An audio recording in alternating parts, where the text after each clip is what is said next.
বিয়ের সময় দেখেছেন আপনি শ্বশুরের সম্পত্তি, মেয়ের সৌন্দর্য, বা পালিয়ে করেছেন, অ্যাফেয়ার করে করেছেন, এখন বিয়ের পরে হাউমাউ করছেন। বিয়ের আগে তো দিনদারিতা দেখেন নাই। আল্লাহর নবী কখনো বলেননি 4টা গুণ দেখে বিয়ে করো, হাদিসের শব্দ এমন নয়। ওলামায়ে কেরামকে জিজ্ঞাসা করেন 4টা গুণ দেখে বিয়ে করো নয় শব্দটা, 4টা গুণ দেখে সাধারণত বিয়ে করা হয়। 4টা গুণ দেখে সাধারণত বিয়ে করা হয়: সম্পদ, সৌন্দর্য, বংশ, দিনদারিতা। তোমরা দিনদারিতাকে প্রাধান্য দাও, না হলে তোমাদের হাত ধুলোই ধূসরিত হবে।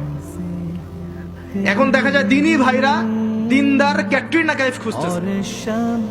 দিনদার মেয়ে চাই কিন্তু সুন্দরী লাগবে আবার। কেন? একটু অসুন্দর হলে আপনার চলবে না? আপনার স্ত্রীর কাছে যা আছে অন্য মেয়ের কাছে তাই আছে, এর বাইরে কিছু নাই।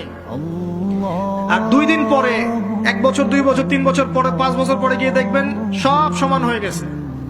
এ দেহের সৌন্দর্য থাকবে না।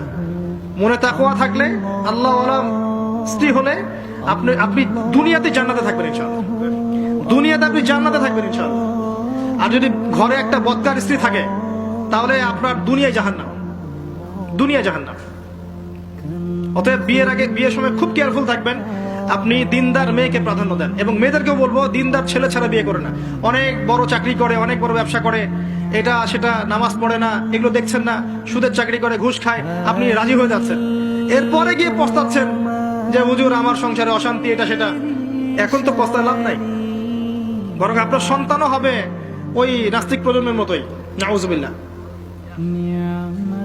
আমরা দুনিয়ার স্বার্থ খুব ভালো চিনি। দুনিয়ার স্বার্থকে ত্যাগ করে দিনকে অগ্রাধিকার দেন, আল্লাহ পাক কবুল করবে ইনশাআল্লাহ।